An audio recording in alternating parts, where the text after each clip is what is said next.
When I woke up, I had gone back to 1983, so poor that not even mice would come by my house. The village beauty pressed herself against me and said that as long as I won those 3 big tile-roofed houses, she'd share the bridal chamber with me tonight. I pushed her away and walked out, but ended up losing my way in the snowy field at midnight, and a wolf placed its paw on my shoulder. At this moment, my name is Dahai. The moment I opened my eyes, I was back in a rural village in northern Saibai in 1983. My head was still foggy, and my ears were filled with noisy jeering.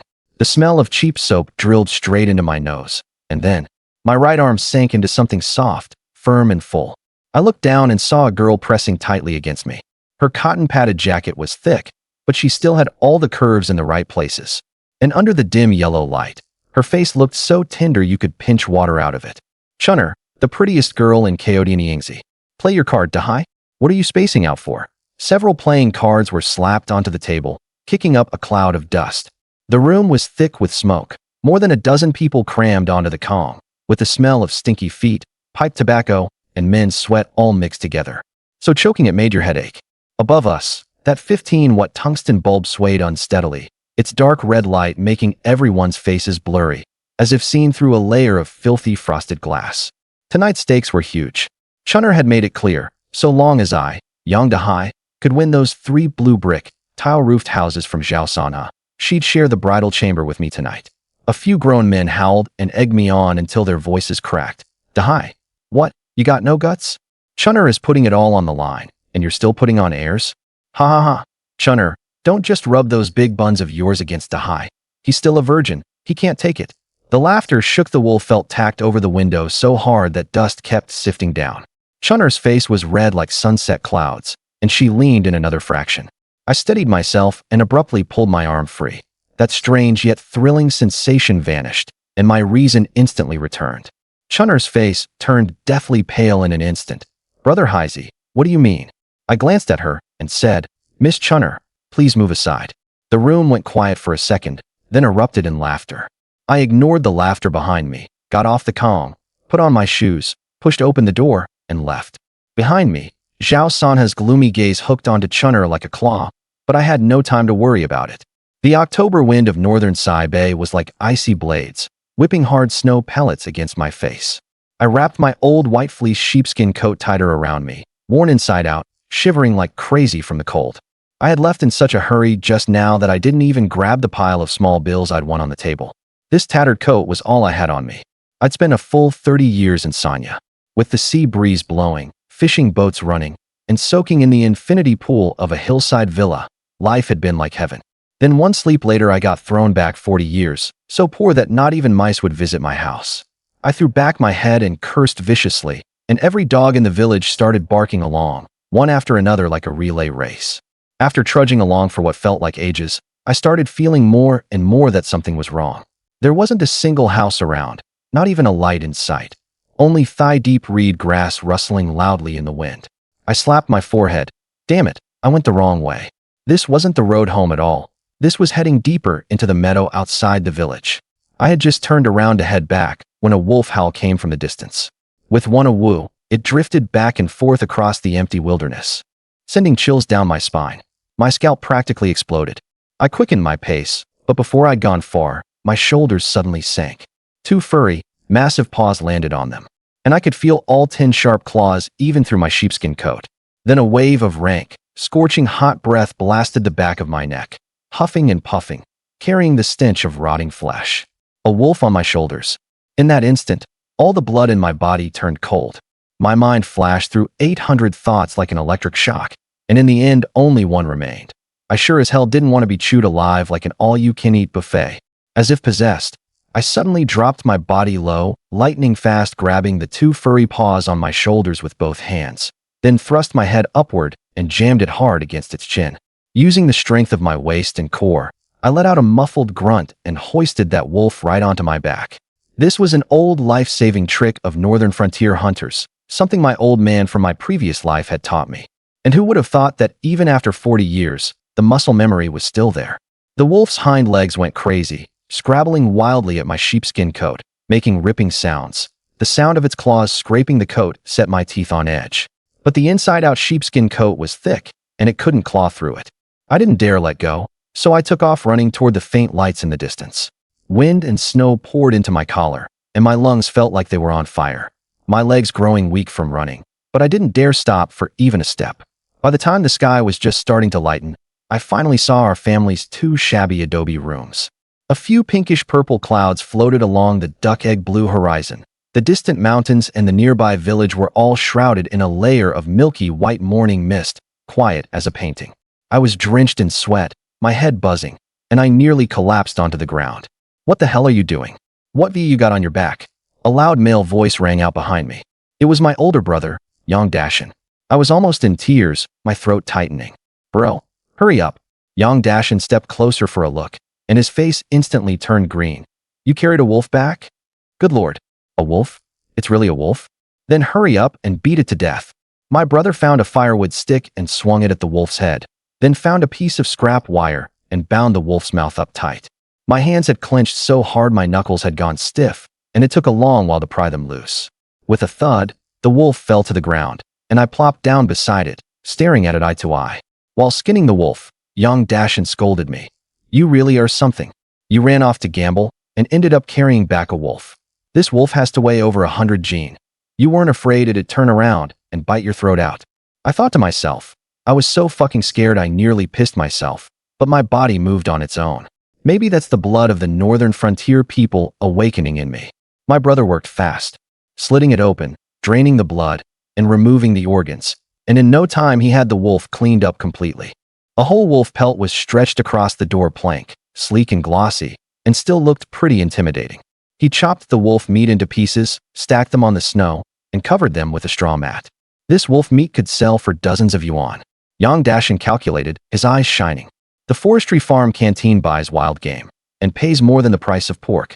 Wolf bones can be soaked in liquor, and wolf fat can cure illness. They're all good stuff. Save it up to get you a wife. Can't we keep a little to eat ourselves? No, you're already 21. Still not saving up to get a wife? You want to end up like a second Zhang Jinbiao? Zhang Jinbiao, the village's old bachelor, a 5 guarantees household. I was just about to argue some more when suddenly, ding, a sound rang in my head, and a virtual panel popped up. Name, Yang Dahai. Age, 21. Luck, 5. Ordinary people 50. Popularity, 20. Ordinary people 50. Stamina, 100. Ordinary people 50. Skill, beginner hunting technique. Reward item, 1 Yakwil ball, 1 Chong willow stick. Usable once. Usage scenario to be determined. I stared at the panel in a daze for several seconds. A system?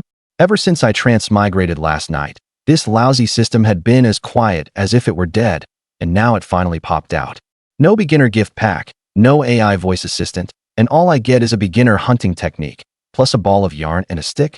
Is this telling me to squat in the snow and knit a sweater or what? Before I even finished complaining, a round little head poked in through the doorway, grinning. Big brother's here too? Heh. Han Yongqin, 18 or 19, my loyal little follower, was holding a fat, plump big white goose in his hand. I caught a wild goose, stew it with pickled mustard root, and it's crazy fragrant. I glanced at the goose. Its wings had been neatly trimmed, and there was even a red string tied around its ankle. Since when does your wild goose have a red string tied to its wing?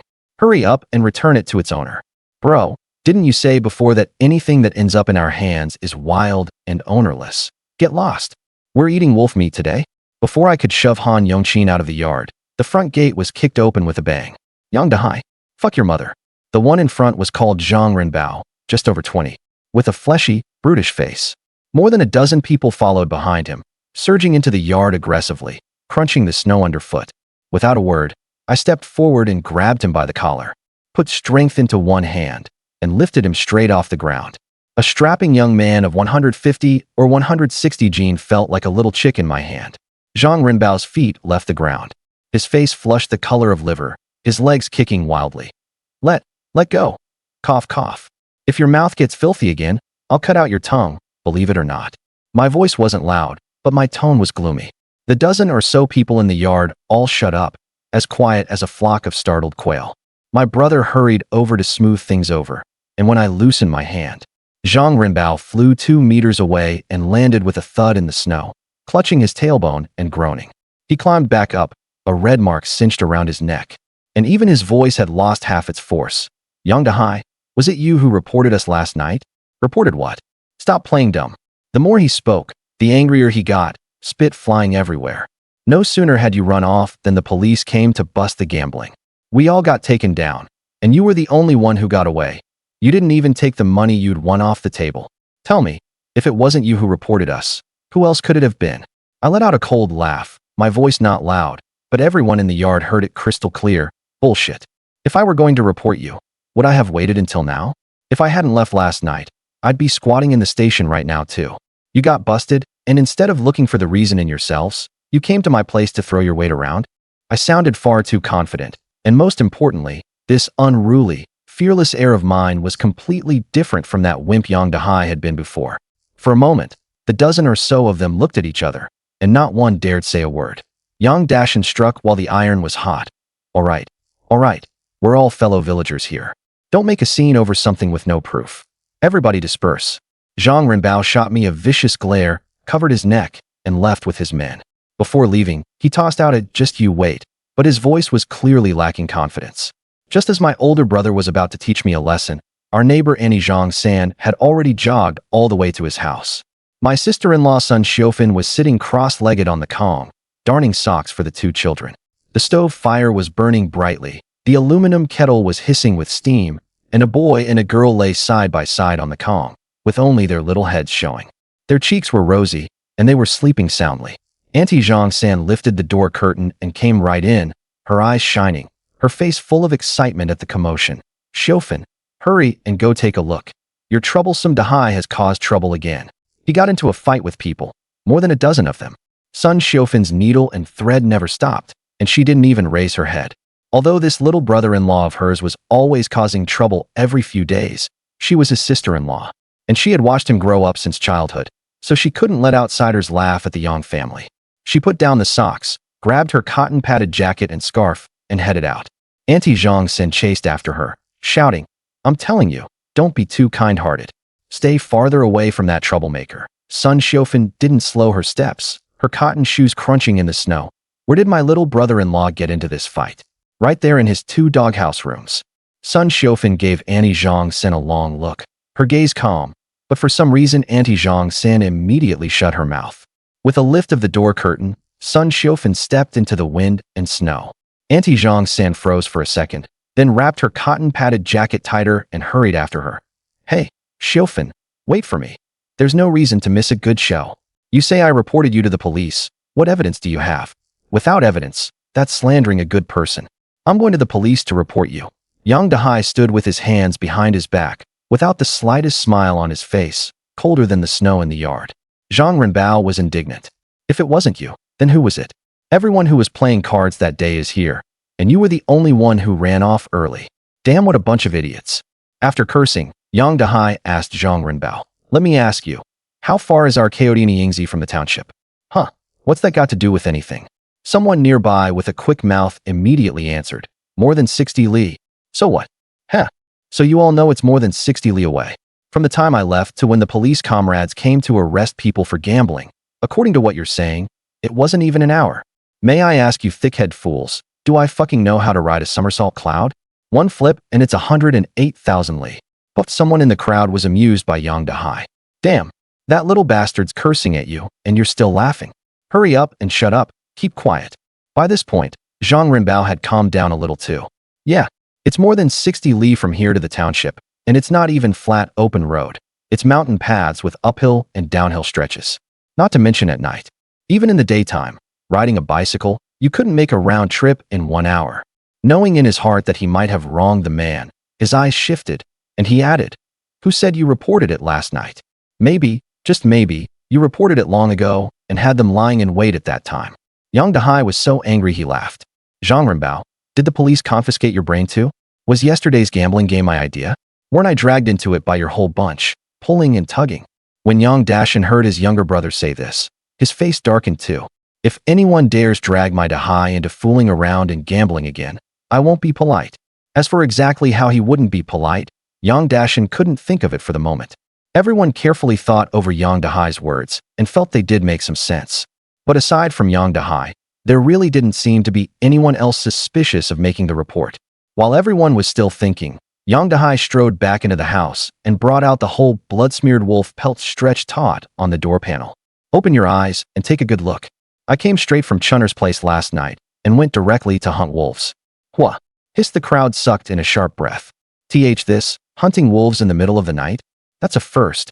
Looking closely at how fresh the hide was, it really didn't seem like some old stock from before.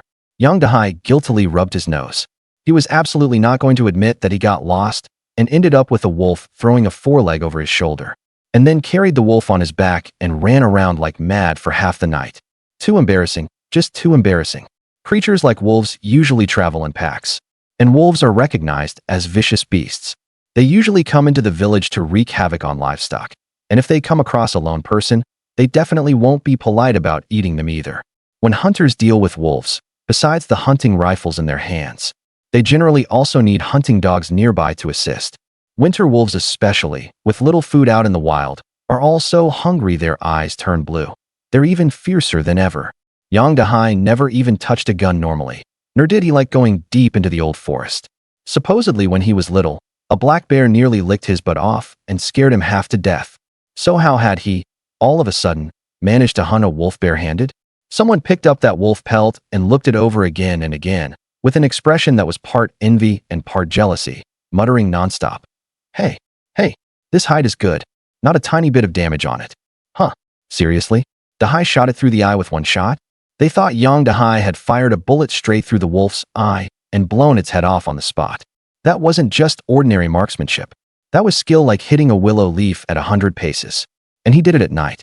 Everyone clicked their tongues in amazement, and Han Yongqin looked at Yang Dahai with a face full of admiration, while Yang Dashan wore a strange expression. His lips moved, but in the end he said nothing. Yang Dahai straightened his back, showing not the slightest discomfort at all the flattery from the crowd. Of course, at this moment, he still had no idea how quickly what happened this morning would spread through the entire township. With the wolf hide as proof, Zhang Renbao finally had nothing left to say. Dejected, he called to the people behind him and turned to leave. Wait. Zhang Renbao's brows drew tightly together, and he turned back, unfriendly as he said, What now? You still want us to apologize to you? Forget the apology. I don't need you kowtowing to me either. Yang Dahai swept his gaze over the crowd with a half-smile, then slowly said, There's just one thing I don't understand. What? You were the one who stirred up that gambling session yesterday, right?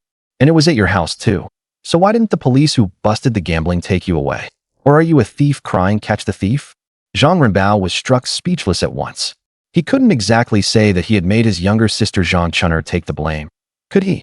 Although he thought it was pretty normal himself, saying it out loud would inevitably sound bad. At Yang Dahai's question, the people who had come with Zhang Renbao all changed their minds at the same time. If Yang Dahai didn't have the motive or ability to set up a trap with the police, then Zhang Renbao really did have the right time and place on his side. Thinking this, everyone started looking at Zhang Renbao with hostility. Zhang Renbao inwardly groaned without end. Every winter, he made quite a bit of real money by running gambling games at home.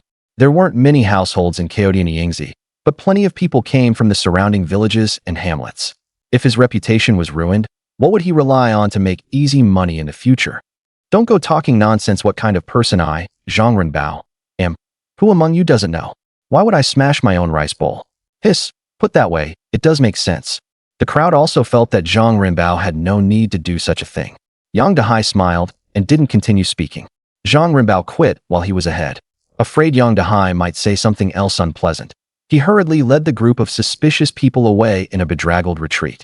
Originally, they wanted to find a scapegoat so this bunch could vent their anger, but they didn't expect Yang Dahai to be a smiling tiger. He usually looked easy to bully, but the moment he opened his mouth, he bit right at a person's vital spot. While all the footsteps were chaotic, everyone squeezed past the rickety, broken gate of Yang Dahai's house, grumbling at each other, and went their separate ways. There was no helping it. They still had to go back and figure out a way to rescue those useless sons and menfolk at home. Son Xiofan and Aunt Zhang, who had hurried over, happened to run into this group head-on. Aunt Zhang grabbed a woman's arm, her excitement impossible to hide in her eyes, and quietly asked around, What's going on? Why are you leaving so soon? You didn't beat Dahai up too badly, did you? It sounded like concern, but the gloating tone in it just sounded awkward no matter how you heard it. The woman had no mind to deal with her, brushed her hand away, and hurried off with a swaying gait. Sun Xiofan felt as anxious as if she were on fire inside. She hadn't expected so many people to come. 2 fists can't beat 4 hands. Her husband and younger brother-in-law had probably already been beaten to a bloody pulp. You couldn't blame Sun Xiofan for being scared. They said there was a hard crackdown going on now, but around here the local folk were fierce, and if words didn't agree, fists flew. How could the police possibly keep it all under control? Sun Xiufan's heart was pounding, her face pale, and her legs were going a little weak. Aunt Zhang gave 2 light coughs, came over to support her, and said, "Don't be scared yet. Let's go inside and take a look. People are just that strange." Actually, Aunt Zhang and the Yang family really had no grudges against each other, and as for herself, she and Sun Xiofan got along quite well too. Sometimes when she made something special to eat, she would even send over a bowl for the other to taste. If it weren't for that damned girl and her family insisting on marrying Yang Dahai, she really wouldn't have ended up like this. So now, seeing that the Yang brothers had truly run into trouble, Aunt Zhang immediately tossed aside that little bit of resentment in her heart and sincerely helped Sun Xiofan inside. As she walked, she said, "Dahai, this time you've really dragged your brother down badly. From now on you'd better settle down and live properly, don't." Before Aunt Zhang could finish speaking, it was like an old hen having its neck wrung. With a squawk, she went silent. She rubbed her eyes. She wasn't seeing wrong, was she? Yang Dashan and Yang Dahai were standing there in the courtyard perfectly fine, not beaten at all. Especially Yang Dahai. He was even holding a complete gray wolf pelt in his hand. When the wind blew, the fur trembled slightly, and even the tips of the hairs gleamed. What a fine pelt. All 4 limbs were intact, the tail thick and long, the hair long and dense. Aunt Zhang stared straight ahead, nearly drooling. Foxes in September, wolves in October. If you want good pelts from wild beasts, it has to be after winter sets in. Once winter arrives, these wild beasts all change into their most magnificent coats. Not rough and scraggly like in spring and summer. Pelts are worth the most at this time. Legend has it that wolf pelts carry strong yang energy, and the elderly and children can't withstand the yang energy of wolf pelts. Only grown men in their prime can suppress it. So wolf pelts can also dispel rheumatism and ward off cold. People with rheumatism who sleep on wolfskin mattresses can feel a bit less pain in their bodies. Besides all that, wolf pelts also have another quality that sounds mysterious and almost unbelievable. They can give warning. It's said that wolves are naturally suspicious and highly alert. When they encounter danger, all the fur on their bodies bristles up. Even after death, after the skin is flayed off, the nerves in the fur can still sense things. Of course, most importantly, a complete good wolf pelt can sell for 2 or 300 yuan. Even Yang Dahai's treasured chestnut horse is only worth that much. Thinking of this, Auntie Zhang San felt sour inside. Where did that drifter get a whole wolf pelt? Sun Xiofan, however, didn't have as many thoughts as Auntie Zhang San. Her attention was all on her husband and her brother-in-law. "Phew, you two didn't get beaten up, did you?" She pulled her husband over and looked him over from head to toe. Only after confirming he really wasn't hurt did she ask, "What on earth happened?" Just now all those people were so aggressive, every one of them with faces as dark as charred mountain yam potatoes. Puffed Yang Dahai was amused by her and laughed. Sister-in-law really has a funny way with words. Yang Dashan sullenly explained the whole sequence of events to Sun Xiofan. After listening, Sun Xiofan cried out to the heavens. Then she walked over to Yang Dahai and with a smack, gave him a slap on the back. "I'll beat you to death, you little brat. I let you run wild every day without learning anything good. If that old wolf had ripped out your heart, liver, and lungs, how would your brother and I explain it to father and mother?" Still not satisfied after that, she smacked Yang Dahai several more times hard. A woman, even if she did physical labor every day, didn't have that much strength. Yang Dahai didn't move at all, but his heart felt burning warm. To tell the truth, in his previous life he had money, but he had little family bonds. His parents died early, he hardly kept in touch with his siblings, his wife divorced him, and even his child wasn't close to him. Other than going out to sea to fish, he had no other hobbies. Though Sun Xiofan was hitting and scolding him, he could feel the genuine affection showing through it. "Sister-in-law, I was wrong, okay." Looking at Akin's face, red from holding back laughter, and Auntie Zhang San beside him looking pleased with her long, loofah-like face. Yang Dahai felt that at this moment he really had to get his sister-in-law to stop. "Brother, talk some sense into sister-in-law." His pleading gaze turned to Yang Dashan. Yang Dashan couldn't help laughing, and went over to pull his wife aside. All right, this little brat still knows what's what. He didn't fall into their trap. Didn't he even kill the alpha wolf?" Skin and meat together, it can sell for several hundred. Sun Xiufan's chest rose and fell slightly as she took a breath and said, "A fortunate person needn't rush. An unfortunate person can run their legs off." Zhao Sanhe wanted to set Dahai up? He must be out of his mind. Auntie Zhang San had been listening with great interest from the side, and at this she quickly said, "Xiufan, what are you getting angry about? Zhang Chun'er is quite pretty. Though her reputation is a bit, well, that, when you're taking a wife, it's enough if she can cook and bear children." This time Sun Xiufan was truly angry and said coldly, "Auntie San, then when your Daju gets some tasty food, why does he keep taking it over to Zhang Chun'er, yet you're unwilling to have her as your daughter-in-law? Who'd want that broken-down goods? Who knows how many men she slept with all winter long?"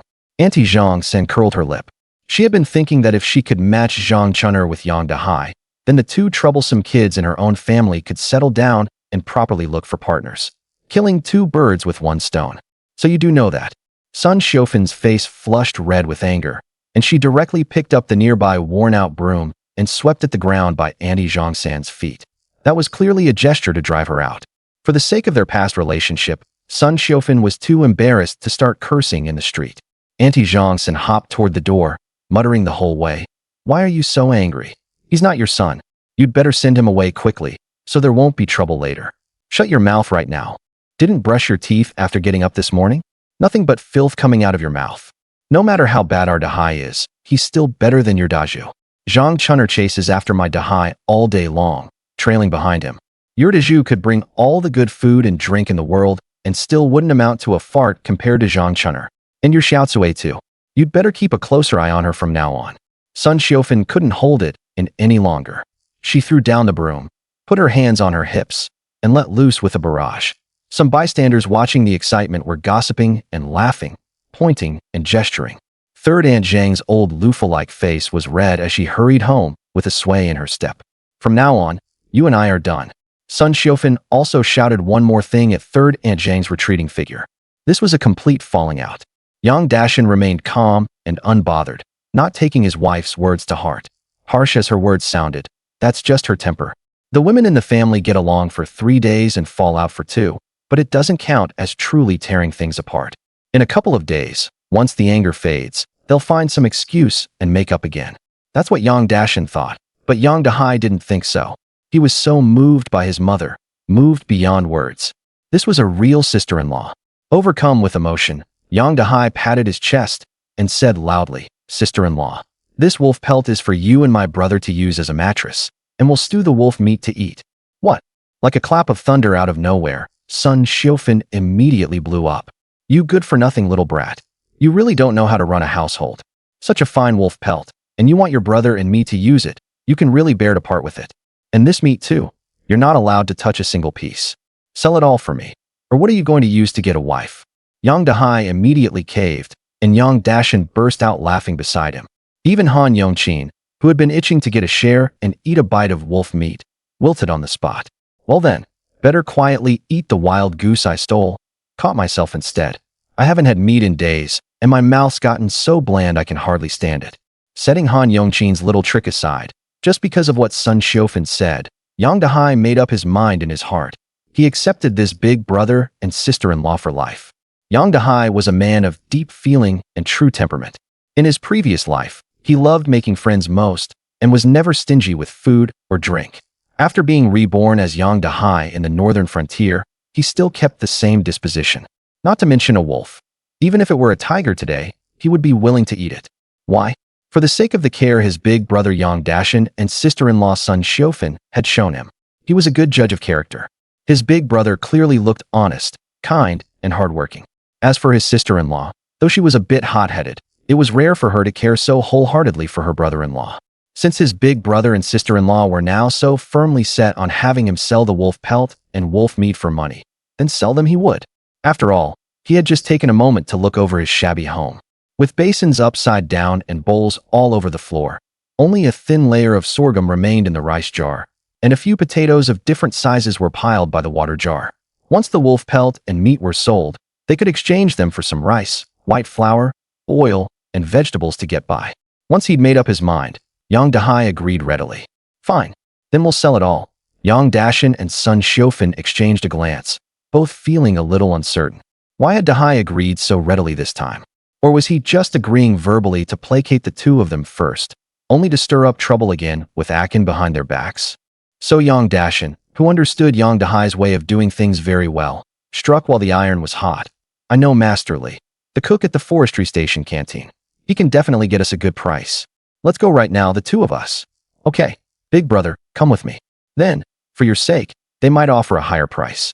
Judging by his younger brother's expression, it didn't seem fake. Yang Dashin and Sun Xiofan felt especially relieved. This brat had finally gotten onto the right track of living a proper life. The wolf meat that had just been chopped into pieces was still fresh. Yang Dahai found a torn woven plastic sack in some corner, first scrubbing it clean inside and out with the snow in the yard before using it to pack the wolf meat. Brother Haizi, why are you making it so clean? Han Yongqin sniffled the snot frozen out by the cold, still clutching the big goose tightly in his hands. Without even looking up, Yang Dahai said flatly, food that goes in the mouth. If you make it all filthy and grimy, it's upsetting just to look at, and people won't offer a good price. After packing up all the wolf meat and bones, one woven plastic sack was barely enough, stuffed full and bulging. Big brother, can't we really keep this wolf pelt for ourselves? Watching Yang Dashin roll the wolf skin straight into a bundle, Yang Dahai still felt a bit reluctant to part with it. This was the first prey he had hunted since being reborn, so it had quite a bit of commemorative meaning. Now that it was about to be sold, he felt pretty bad about it. Yang Dashin paused and looked at Yang Dahai suspiciously. What? Are you going back on your word? Sun Xiufan's gaze also turned over. Yang Dahai hurriedly waved his hands. No, how could I? I was just asking. Hee all right, let's eat first before we go. The forest farm is more than 60 li from here. We can't go on an empty stomach. Of course there was no food at Yang Dahai's home, so he went with his elder brother and sister-in-law to eat at their place. In these times grain wasn't plentiful, and Han Yongqin was too embarrassed to tag along for a free meal. After saying goodbye to them, he went back to his own home. Duong, duong, duong, stomping the snowy slush off their feet at the doorway, the three of them pulled open the wooden door and filed inside one after another. The moment they entered the room, a wave of heat rushed at them. Yang Dahai, who had been cold and hungry outside all night, was jolted into shivering several times, and the chill in his body seemed to be forced out along with the shivers. Yang Dashin's eldest son Yang Yunting and daughter Yang Yunyun, the two little kids dressed neatly, were sitting on the Kong playing with little paper cards. The bedding on the Kong had also been folded up, stacked on the Kong cabinet, just a bit crooked and uneven, not very tidy. Yang Yunting was 9 this year and had just started first grade. Yang Yunyun was 4 years younger than him, still not old enough for preschool.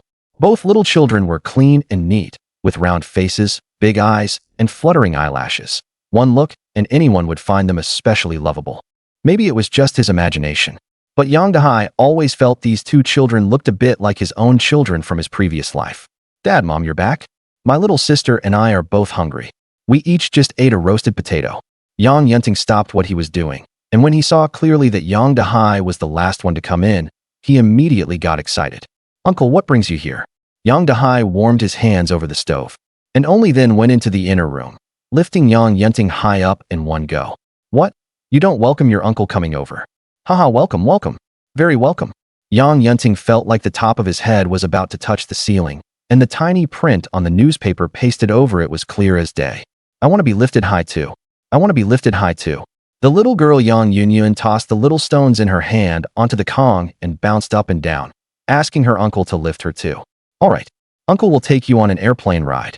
Setting down the still unsatisfied Yang Yunting, Yang Dahai scooped up Yang Yunyun in one arm, his strong arm holding the little girl securely as he spun her around in midair. Yang Yunyun was so amused that she kept laughing, her laughter scattering through the whole room like silver bells. In the kitchen, the couple Yang Dashin and his wife, who were uncovering the pot, couldn't help but smile as well. This Dahai, already 21, still has the temperament of a child, always loving to play around with the kids. But when it comes to his little nephew and niece, he truly has nothing to complain about. Whenever there was something tasty to eat or drink, he never forgot these two little ones. Yang Dashin placed the square red pine Kong table in the middle of the Kong and called to his younger brother and daughter. All right, stop playing and eat first. Sun Xiofan used her back to lift the door curtain, then turned around and came in holding a shallow tray made of sorghum stalks with both hands. The tray was full of bright red sorghum flatbreads, perhaps because they had been reheated so often. The surface of the flatbreads had cracked into many fissures. Yun, your uncle has been tired all night. Hurry down now. What did Uncle go do? Yang Yun was a little afraid of her mother and reluctantly climbed down from Yang Dahai's arms, asking him in a childish voice. Your uncle? Killed a wolf yesterday. Yang Dahai sat down on the Kong smugly, holding Yang Yun in his arms and carrying Yang Yunting on his back. Really? Uncle, you really killed a wolf? Did you kill it by yourself? Yang Yunting's eyes lit up. Eat first, and talk while we eat. Sun Xiofan ladled out 5 bowls of steaming hot cracked corn porridge and set them on the table. Breakfast was very simple. Red sorghum flatbreads with pickled vegetable strips and a bowl of cracked corn porridge for each person. Yang Yunting and Yang Yun, the brother and sister, shared a small bowl of golden steamed egg custard. Shallow Tray Yang Dahai talked while eating, doing 2 things with one mouth, yet somehow not delaying either. He had always been glib, and in his previous life he had read so many novels. So he told the story of how he carried and killed the wolf with vivid flair. In his telling, he had practically become a great hero for killing the wolf. Not only were Yang Yunting and Yang Yun completely enthralled, even sister-in-law Sun Xiofan listened with gasps of surprise. The system in Yang Dahai's mind also kept making ding-dong sounds from time to time, reminding him that his popularity points were +1, then another +1, and another +1. During a pause in drinking his porridge, he took a look at the system and was shocked to find that in just 2 short days, his popularity points had already reached 55. Of everyone present, Yang Dashan was the calmest. He had seen how his younger brother had once been scared out of his wits. Forget it. This time he wouldn't expose his brother's embarrassing past. After all, now that a man is grown up, he cares about saving face. By the time the meal was finished, the sun was already high. Yang Dashan and Yang Dahai stopped dawdling. Each mounted a horse, slung the wolf meat and wolf hide onto them, and headed toward the forestry station through wind and snow. The horse allotted to Yang Dashan's family was an aged old mare, and although she was not as fat and sturdy as the chestnut horse allotted to Yang Dahai, she was experienced in walking mountain paths and snowy roads. Just as the saying goes, an old horse knows the way. Hiya, the 2 horses were no more than a dozen or so meters apart, one before the other, darting swiftly through the forest one after another. The cold wind was fierce, and the snow on the path facing the wind had been blown thinner. Horse hoofprints and human footprints crisscrossed in disorder, yet with a pattern amid the chaos. The tall red pines by the path were covered in white snow, their branches weighed down by the thick layers. At the slightest disturbance, the snow would rustle down and scatter everywhere. Yang Dahai breathed in the tiny snowflakes, and a cool, clear sensation went straight to his heart. In the distance, the vast mountain ranges danced like silver snakes, while the highlands galloped like waxen elephants. Quiet, mysterious. The excited shout shook the mountains and forest, startling several gray shadows of some unknown birds not far away. Whoa! Yang Dashan, walking in front, tugged on the reins. The old mare slowed her pace. He turned to look at his younger brother and shouted, "What's wrong?" "Nothing, I just felt like yelling." Yang Dahai's eyes were bright and lively, his whole face red from the cold. When he spoke, he breathed out a stream of white vapor. "It's so beautiful. This place of ours is just too beautiful. What's gotten into you?" Yang Dashan laughed and scolded him. Seeing that his younger brother was fine, he then pressed his feet and nudged the horse's belly, and the old mare, having received her master's instruction, quickened her pace again.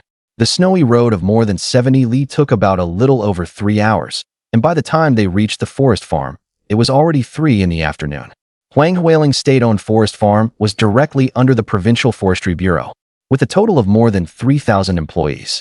The whole farm managed an area of 310,000 mu, and it even had a cafeteria, hospital, elementary school, and clinic. In fact, it was like a small society. Leading their respective horses, Yang Dashan and Yang Dahai quickly found the forest district cafeteria.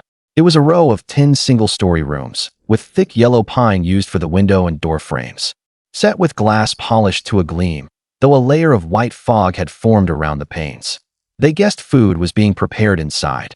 The sounds of chopping vegetables and mincing meat, and the crisp clanging of spatulas against iron woks, came without end. Soon, a man about 1.7 meters tall, with a potbelly and a round face, came out. In those days, anyone who could get that fat clearly showed just how much grease and meat the cafeteria cooks had access to. "Old Yang, what brings you here? Delivering logs again? Didn't they not start hiring yet?" Right now was the forest farm's winter transport production period, and felling, hauling, unloading, processing, sorting, stacking, and loading. All required a large amount of manpower. So what did they do when the forest farm's regular workers weren't enough at this time? The forest farm recruited temporary laborers from the surrounding villages. Temporary laborers were hourly workers, paid 0.5 yuan an hour. Working 12 hours earned 6 yuan. The forest farm provided food and lodging, but the work was physical, risky, and the working conditions were also very harsh.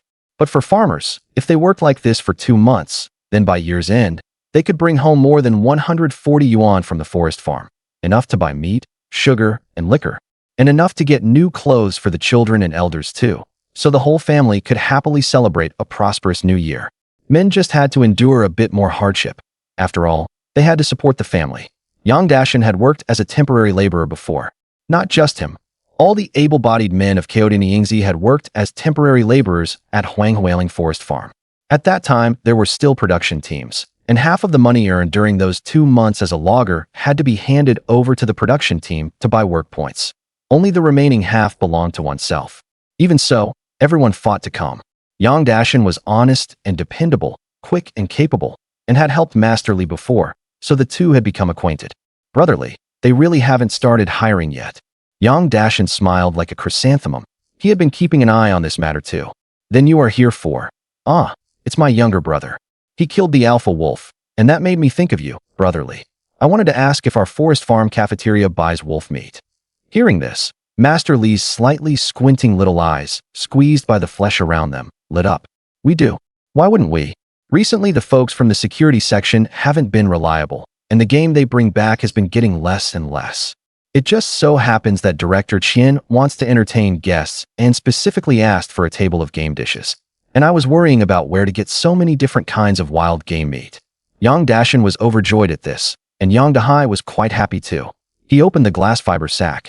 Chef Li inspected the quality of the wolf meat. Not bad, pretty fresh and bright. Of course, it was only killed this morning. I'll take all of this. I'll give you 1.5 per gene, okay? Pork costs about 1 yuan now, so selling wolf meat for 1.5 per gene was acceptable. Okay, then it's settled. Yang Dahai gritted his teeth and agreed. Mainly because he had just been reborn and still didn't understand the market for game meat. Since his elder brother had brought him here today and Chef Li had frankly named a price. He couldn't haggle, lest his elder brother lose face over a few cents. Seeing that the Yang brothers didn't bargain, Chef Li was quite pleased. So when weighing it, he was pretty generous. A total of 72 jin and 3 liang. How about I count it as 108 yuan for you? Sure. Yang Dashan had both hands tucked into his sleeves and had already worked out the price, so the moment he heard 108 yuan, he nodded at once. Although Chef Li had rounded off the 3 liang. This 72 jin and 3 liang had been weighed with the bones in. They had gotten a huge bargain. After the weighing, Chef Li signed a slip, and they could go collect the money from the accounting office in a little while.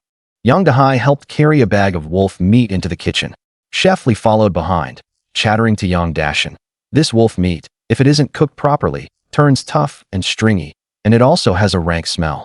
So before cooking it, you have to soak all the blood out of the wolf meat with cool water first, then add chili peppers, Sichuan peppercorns, and spices, and boil it over high heat until it's tender and falling off the bone before it tastes good. Yang Dashan flattered him. Exactly, Chef Li. Even if you were stewing shu sauls, they'd smell better than anyone else's. The cafeteria was steaming hot inside, filled with the rich aroma of food. Just then, a whole steamer of buns had finished cooking, and Chef Li gave each of the brothers 3 piping hot buns that were too hot to hold, each one as big as a bowl. Have a taste. I put cracklings in them. Yang Dahai took a big bite, and the juices spilled out, scalding his tongue so badly that it darted around in his mouth. Delicious. Really delicious. The unique aroma of wheat flour, springy and chewy. Sweet when you bit into it, and the Napa cabbage was tasty too, along with little pieces of fatty cracklings that burst with juice in one bite.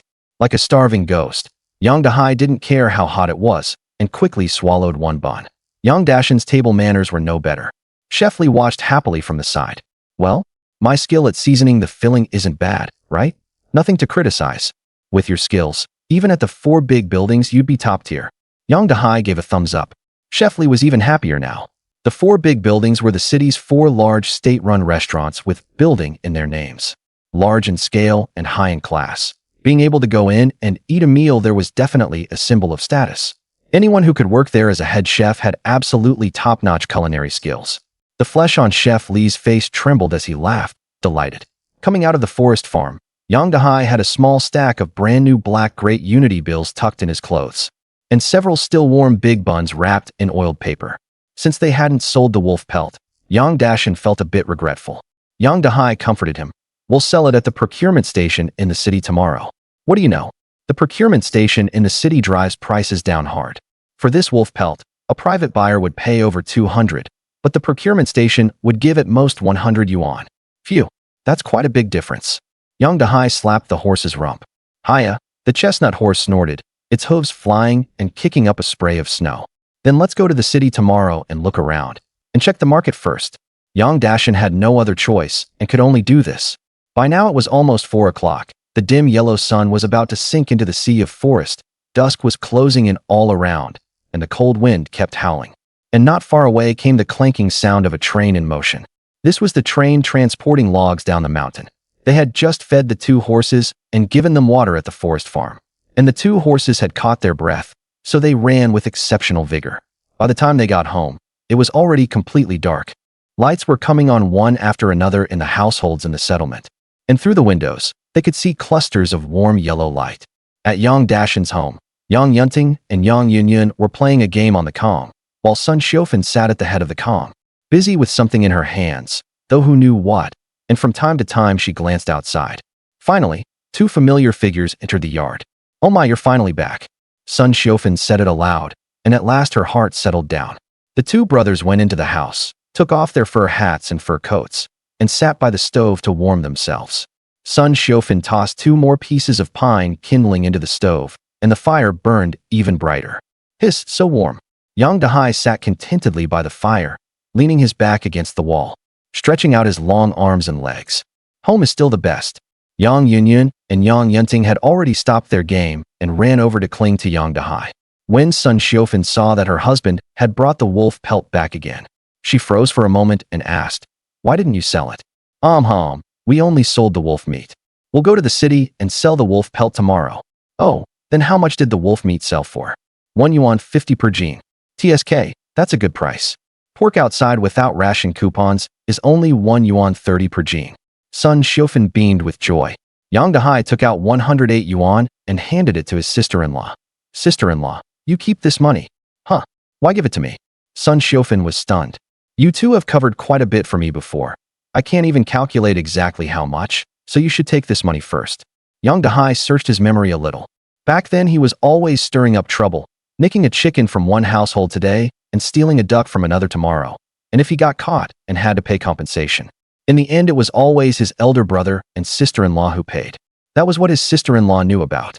There was also the pocket money his elder brother secretly slipped him, 50 cents or 1 yuan at a time, and that added up too. Yang Dashin frowned and said, "Why say things like that? I'm your own brother. Our parents are both gone. If I don't look after you, who will?" Sun Xiufan also said, "Exactly. Forget the money. With all the worry you've caused your brother and me over the years, you'll never repay that. From now on, if you live your life properly, that'll be doing right by the 2 of us and by your parents." The couple refused no matter what, and after tugging back and forth for quite a while, Yang Yunting and his little sister watched with their mouths hanging open.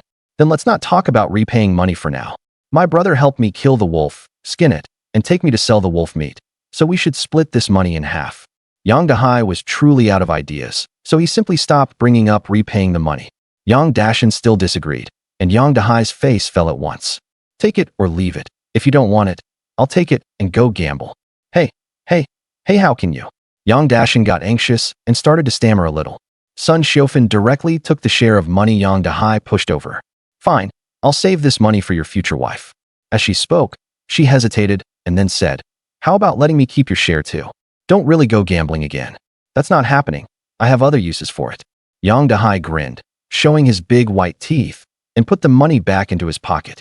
As he was putting it away, he felt something quite soft in his coat.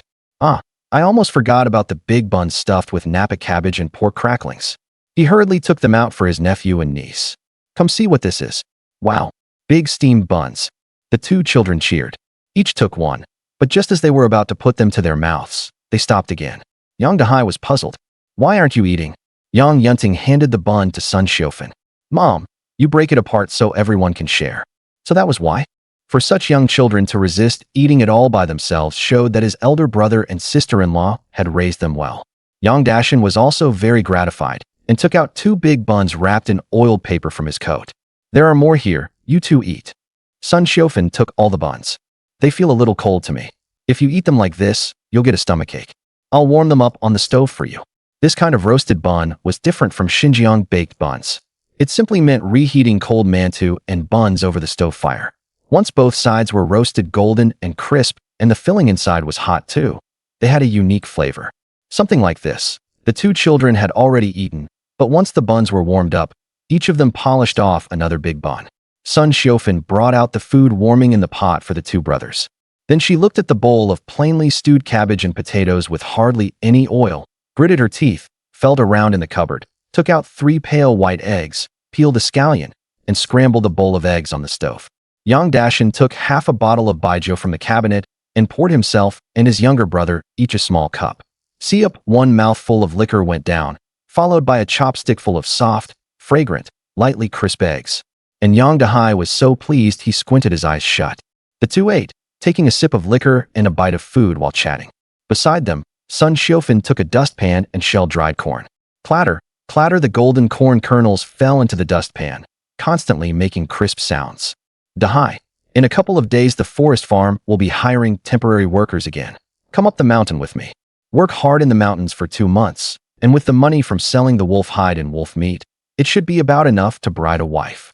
Yang Dahai didn't really want to go, mainly because he couldn't stand that hardship. Let's see later. He answered vaguely and quickly changed the subject. As they ate and talked, at some point snowflakes began drifting down outside again. After eating and drinking his fill, and playing with the 2 children for a while longer, Yang Dahai got ready to go home and sleep. The moonlight was bright and clear, and when the cold wind blew, the road underfoot was frozen hard as a board. Yang Dahai clomped all the way home and, by memory, familiarly felt along the wall until he found the lamp cord. Click, the dim yellow light illuminated a home like a pigsty. TSK, it's too filthy. Yang Dahai shook his head and sniffed. The temperature in this room was only 2 or 3 degrees higher than outside.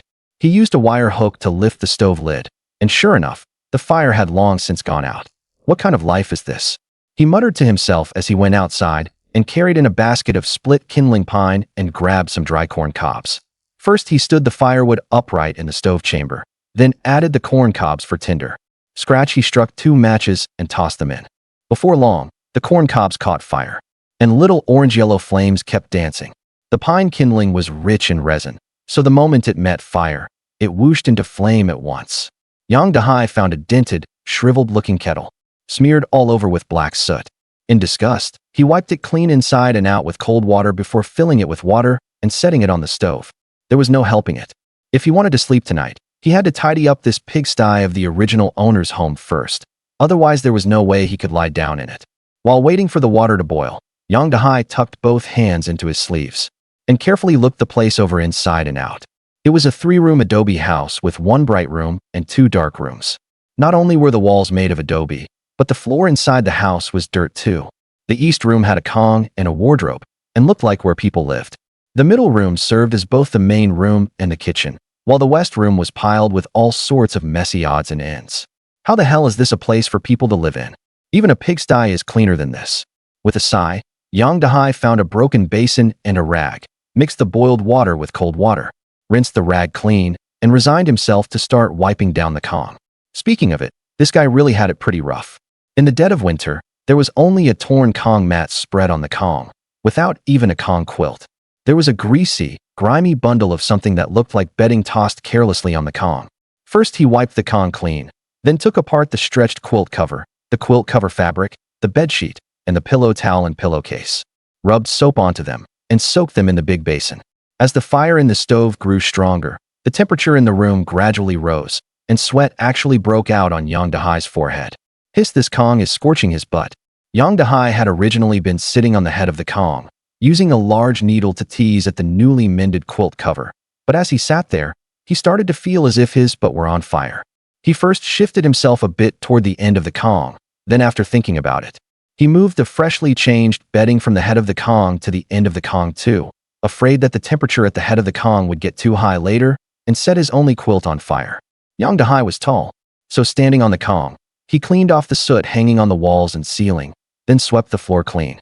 The whole room looked much neater and brighter. After giving the place a satisfied once-over, Young Dahai yawned. Time for sleep.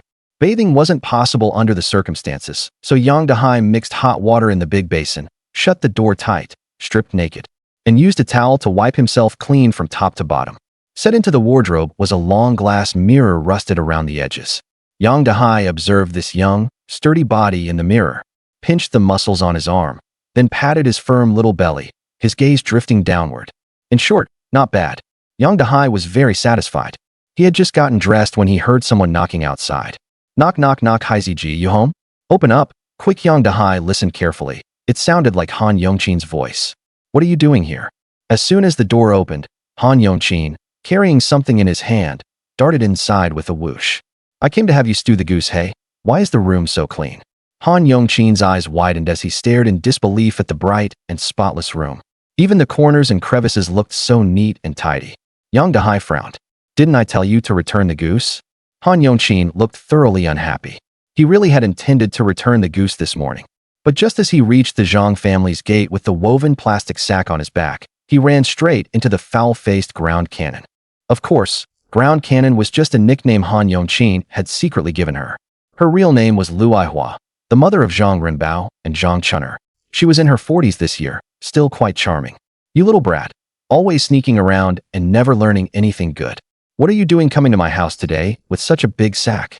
Trying to steal our chickens, ducks, and geese again? Our family lost a big goose yesterday. Was it you who stole it? That big goose really was stolen by Han Yongqin. It was in the woven plastic sack on his back right now. But after Lu Aihua, nicknamed Ground Cannon, started cursing him out like that, Han Yongqin was unhappy. Who stole your chickens, ducks, and geese? Which eye of yours saw it? After snapping back at Lu Aihua, Han Yongqin turned around and left. There was no way to return this goose now. Even if they gave it back, not only would they get no thanks, they'd also end up covered in trouble. Heisy bro, let's do it. That old woman acts improper all day long and has taken plenty of money from my dad's pocket. Us eating one of her geese is only fair. Hey, so there's a story there. Young Dahai glanced at Han Yongqin. All right. Anyway, I dropped quite a bit of money at her place yesterday, so let's just count it as the money for buying the goose. The two brothers got right to work. The water on the stove had just boiled, so they poured hot water over the goose. Once the white feathers were plucked off, chop chop chop, with a few quick strokes of the knife it was cut into small pieces, blanched in cold water, the blood foam skimmed off, then into the pot with hot oil, with scallions, ginger, and garlic stir-fried until fragrant, and soy sauce added for color. Sizzle sizzle, pour in hot water, and let it stew over high heat. Bro, your soy sauce is almost gone. Remember to go buy some soy sauce. Han Yongqin put the nearly empty soy sauce bottle back on the cabinet and said to Young Dahai. In those days there were no full bottles of soy sauce or vinegar. After finishing them, people would go to the small shop to buy loose amounts. The small shop kept 2 big crocks year-round, one for soy sauce and one for vinegar. At that time, soy sauce and vinegar were all naturally brewed from grain. They didn't keep as long as the soy sauce of later generations, but they definitely had no additives, and they were truly fragrant. When someone came to buy soy sauce or vinegar, they would first weigh the empty bottle on the scale, then place a red plastic funnel in the bottle mouth, and use a white tin ladle to scoop soy sauce or vinegar from the big crock. People bought only as much as they needed. In the past, when describing a child as grown up, people would say, "Look, that child is old enough to buy soy sauce now." After reminding Young Dahai, Han Yongqin once again acted as if he were in his own home, and familiarly found a small crock, then pulled out 2 yellowish-brown pickled mustard root knobs from inside. Young Dahai leaned over for a look and saw that on top of the half-crock of brine floated a layer of white film. Bu, 3rd tone. Mole. Can this still be eaten? Why can't it?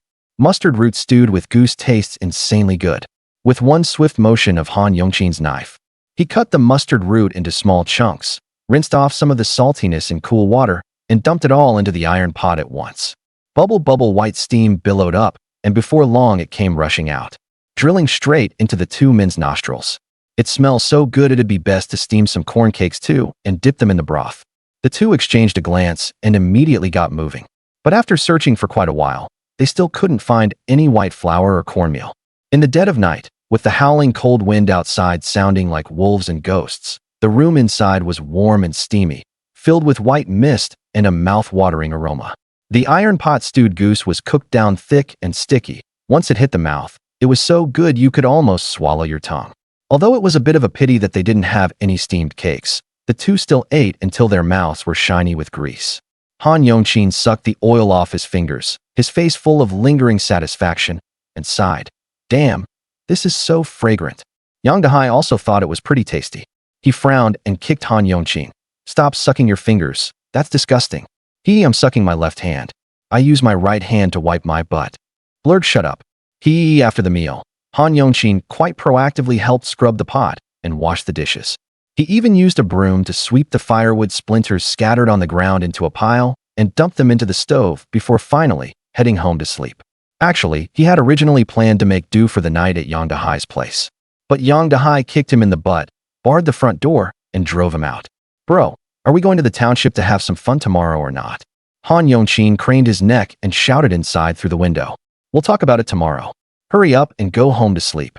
Already the cool wind kept whooshing down his neck, but Han Yongqin had just finished eating goose stew and felt warm all over, so he didn't mind the breeze at all. Humming a little tune as he quickened his pace toward home. All was silent. Yang Dahai drew the curtains and locked the doors and windows before finally bringing up the system to study it. His head swayed, a blue light flashed, and an LCD panel appeared in midair. Name: Yang Dahai. Age: 21. Luck value: 5, 50 for an average person. Stamina value: 100, 50 for an average person. Popularity value: 55, 50 for an average person. Skill: beginner hunting technique. Reward item: 1 Yakwal ball, 1 Chong willow stick. Number of uses: once. Usage scenario: to be determined. Compared to last time, his popularity value had increased greatly. Yang Dahai seemed to realize something. He stretched out a finger and tried tapping an inconspicuous button in the upper right corner of the page. Sure enough, an explanation box popped up. The host can gain luck value and stamina value through foraging. The higher the luck value, the better the host's luck. The higher the stamina value, the better the host's physical condition. The host can win others over with their impressive bearing while foraging, thereby earning popularity value. For every 1,000 popularity points, the host can draw once in the system lottery. Based on the rarity and value of the species the host unlocks through foraging, the system will randomly reward the host with related skills and items.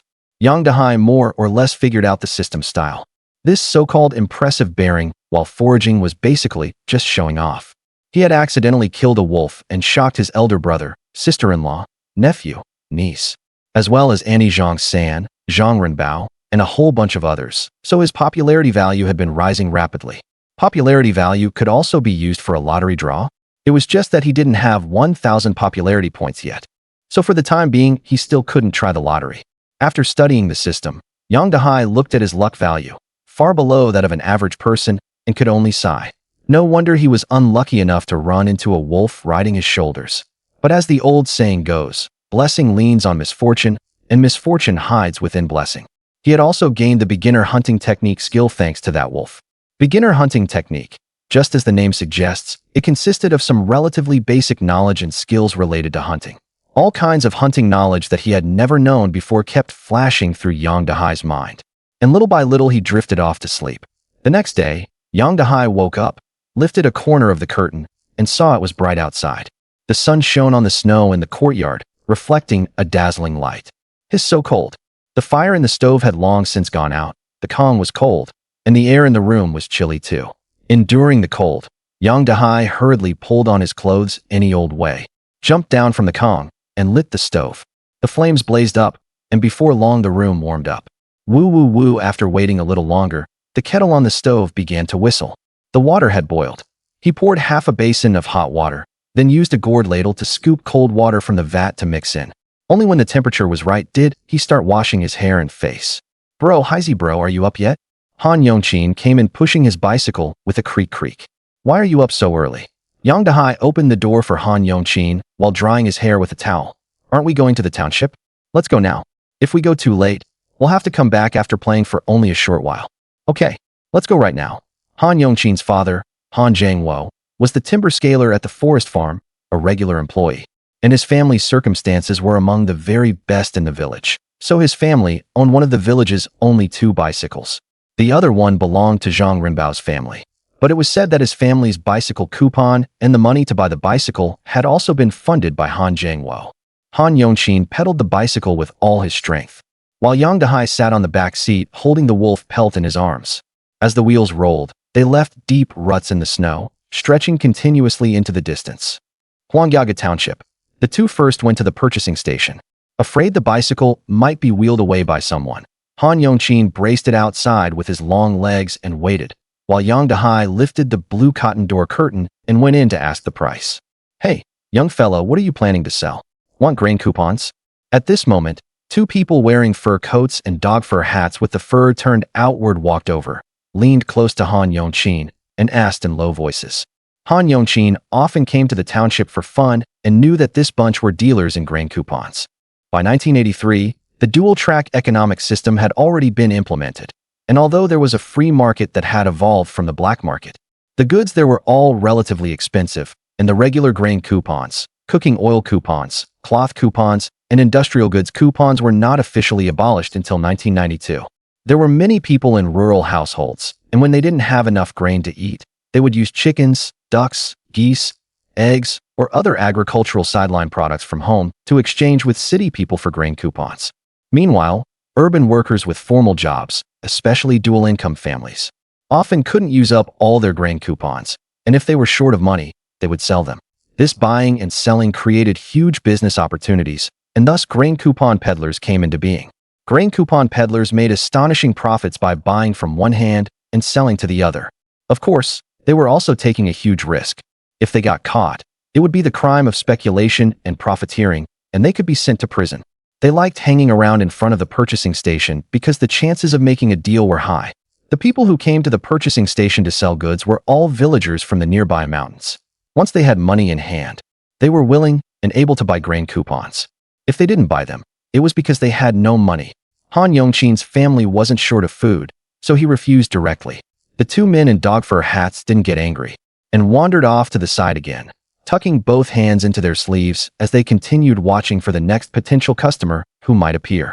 Meanwhile, Yang Dahai lifted the cotton door curtain and stepped inside, and saw that the purchasing station was about 240 or 50 square meters, with a concrete floor and 2 large stoves burning in the middle, making it very warm. There were 2 rows of long wooden counters, and several clerks in blue uniform smocks were sitting around chatting idly. "Hey, comrade, what's that in your arms? Are you here to sell it?" A male clerk of about 40 flashed a sharp gleam in his eyes and strode over quickly, his gaze fixed on the bundle in Yang Dahai's arms. "Hello, comrade. I'd like to ask what price wolf pelts are going for." Yang Dahai handed the wolf pelt in his arms to the male clerk. "Wolf pelt?" There was a faint note of disappointment in the clerk's tone. Seeing how big the bundle Yang Dahai was carrying was, he had thought it was something really good. But considering the current situation, a wolf pelt would do too. When he spread it out, it was a wolf pelt as complete as could be, with sleek, glossy fur, and he couldn't help praising it. "That's a fine pelt." The male clerk grew faintly excited again. Shot through the eye? Yang Dahai had no intention of saying more, so he nodded vaguely and then asked, "What do you think it's worth?" The male clerk pondered for a moment, thinking about the quota assigned from the city, and gritted his teeth as he said, "In the past, a pelt like yours would be worth at most a little over 100 yuan. But now," he reached out and stroked the wolf pelt a few more times. "I'll give you 200. Yang Dahai made no comment on his offer. But according to Big Brother, 200 yuan is about right. It's just that if the purchasing station can already offer 200 now, then wouldn't private buyers outside pay even more? Yang Dahai had no relevant connections, so he was thinking of going to the free market outside to ask around some more. The male clerk had seen plenty of country folk like them who brought game in to sell, and with one glance at their shifting eyes, he knew what they were thinking. If it were before, private trading wasn't allowed, so whether he gave more or less wasn't it entirely up to him. Sigh. People just aren't what they used to be. Now this so-called free market has muddied the waters, with profiteers buying low and selling high, and these country folk have gotten shrewder along with them. Yang Dahai didn't care what the male clerk was thinking, nor did he feel embarrassed about asking the price and then not selling to him. In fact, he had always had this problem when he was young. Whether buying or selling, as soon as he started haggling with someone, he would feel especially ashamed. After living for decades, He slowly came to understand that asking an exorbitant price and bargaining it down on the spot is simply the most natural thing in the world. Otherwise, even if you take a loss, people will still call you a sucker and a damned fool behind your back. All right then, thank you, comrade. I'll go ask at the state-run store too. Young Dahai replied quite politely, rolled up his wolf pelt, tucked it in his arms, and turned to leave. Hey, I'm telling you, don't go. The male clerk hurriedly grabbed young Dahai by the arm, his tone a little anxious. You young comrade really don't understand. At such a high price. Not just in our township. Even in the county or the city, this is the best offer around. The male clerk's expression didn't look too good. If it were before, for this lousy wolf pelt, he really wouldn't have bothered to buy it. But times are different now. Sigh. A wave of bitterness rose in the male clerk's mouth. Starting in 1981, the province assigned hunting production quotas to the city, stipulating the delivery numbers for bears, roe deer, wild boars, wolves, pheasants, wild rabbits, yellow weasels, gray squirrels, and muskrats. The city then divided these quotas among the various counties and townships according to their natural environmental conditions, specifying how many each was to complete. Not to mention others, Huangyaga Township, because it bordered the primeval forests of the Greater Xing'an Range and Yinshan, naturally had to shoulder a large share. But after those 10 years, the hunting organizations were basically paralyzed, and to this day Huangyaga Township still has no hunting team, only scattered villagers who occasionally go into the mountains to hunt. Last year, in the task assigned by the city, 13 bears were to be delivered, but only one was actually completed. 60 roe deer were to be delivered, but only 18 were completed. 48 wild boars were to be delivered, but only 20 were completed. 59 wolves were to be delivered, but only 23 were completed. 105 pheasants were to be delivered, but only 87 were completed. If they still failed to complete the task this year. The male clerk, no, he was actually Li Dagui, the head of the purchasing station, would really be disciplined. He was already 50 this year. He wasn't asking for promotion, just cared about keeping face. And he didn't want to be criticized and disciplined every other day. Naturally, young Dahai could see the other party's urgency. He smiled with an honest look all over his face and said, Comrade, my family is really too poor. We're practically at the point where the pot won't boil. If I can sell it for even 1 cent more, my family can eat 1 more grain of food. Li Dagui looked him up and down and sighed inwardly. At first, he thought young Dahai was a bit ungrateful and too greedy, but on second thought, what sources of income do rural people have? After finally managing to get a wolf pelt, of course he'd want to sell it for a little more money. Li Dagui gritted his teeth, the cheeks on his gaunt face bulging. How about this? I'll give you 230 yuan. That's the highest price. Any higher, and I really can't afford to buy it. After saying that, he let go. Yang Dahai's eyes shifted. He more or less knew this was probably the other party's price limit. He wanted to leave, but then he thought that if he failed to find a connection outside, or maybe the price the other party offered wasn't quite right, and I'd have to turn back and come again. Forget it. Might as well sell it. In this freezing weather, wandering around outside is suffering too. With a thick stack of cash in hand, Li Dagui earnestly reminded him that if he caught anything else in the mountains in the future, he must bring it over to him, and he guaranteed he wouldn't let Yang Dahai get the short end of the stick. The purchasing station bought furs, and also whole wild game. As soon as Yang Dahai stepped out the door, Han Yongqin saw his empty hands and asked excitedly, Sold it? Let's talk while we walk. Yang Dahai strode over and said in a low voice, Keep it down. Be careful someone spots us. Just as the two were talking, those 2 men in dogskin hats came over again. Yang Dahai looked at them warily. What do you want? Don't be scared, little brother. Do you want grain coupons? Grain coupons? Yang Dahai's heart stirred. It was true that buying grain at the grain bureau now required grain coupons. And if you went to the free market to buy grain that didn't require coupons, the price was terribly high. How do you exchange your grain coupons? Seeing an opportunity, the men in dogskin hats pulled the 2 of them to a secluded spot at the street corner and looked around to make sure there was indeed no suspicious person nearby, and only then lowered their voices and said, 3 mao per jean, valid nationwide. That expensive? For our city's coupons, it's 2 mao per jean. Yang Dahai pondered briefly, quickly calculating in his mind the difference between exchanging for grain coupons to buy grain and buying high-priced grain. Forget it. Let's go take a look at the free market. The man in the dogskin hat smiled. If you ever need grain coupons when traveling someday, come find us. We 2 brothers are here all year round. Yang Dahai nodded, just about to leave, when he heard the man in the dogskin hat continue. Brother, if you hunt any more wild game in the future, You can also bring it to exchange for grain coupons. All right, I got it. Yang Dahai gave him a long look and nodded with a smile. Now that he had money in hand, the first thing to solve was their stomachs. Yang Dahai and Han Yongqin headed straight for the free market and bought 30 jin of rice, 30 jin of flour, 5 jin of soybean oil, and 5 jin of eggs. As for why they didn't buy vegetables and such, first, aside from cabbage and potatoes, there were no fresh vegetables for sale right now, and second, the diligent women here would all dry vegetables in summer and autumn, gourd strips, dried potatoes, dried eggplant, dried green beans, dried cucumber slices. And even the poorest households would pickle 2 vats of sauerkraut, enough to eat until spring. He planned to buy some dried vegetables from his sister-in-law's home. After buying all that, he thought for a moment, then bought another bag of glutinous rice sticks and 50 cents worth of fruit candy. The colorful candies were wrapped in plastic, green apple flavored, pineapple flavored. Just one piece could keep little Yang Yunyun happy all day. By the time they finished shopping, it was getting late, and both of them were a little famished. Han Yongqin in particular had gotten up at dawn and trudged along carrying Yang Dahai over the mountain roads into town. And that little bit of goose he'd eaten last night had long since been digested, his stomach growling nonstop. Come on, let's eat at a restaurant. Yang Dahai waved his hand rather grandly. Okay. Han Yongqin beamed, but then his face fell at once. Bro, the two of us don't have grain coupons. That's true. Yang Dahai scratched the back of his head and grinned broadly. Let's go find the dogskin hats.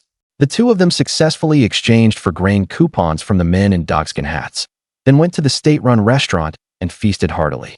After eating and drinking their fill, Han Yongqin loosened his belt again and again, squinting at Yang Dahai. What are you staring at me for? Yang Dahai felt a little uncomfortable under his gaze. Nothing. It's just that it feels so good to be with you, bro. I haven't had such a delicious meal in a long time. What the hell are you talking about? Your dad's wages are more than enough to support your family of 5.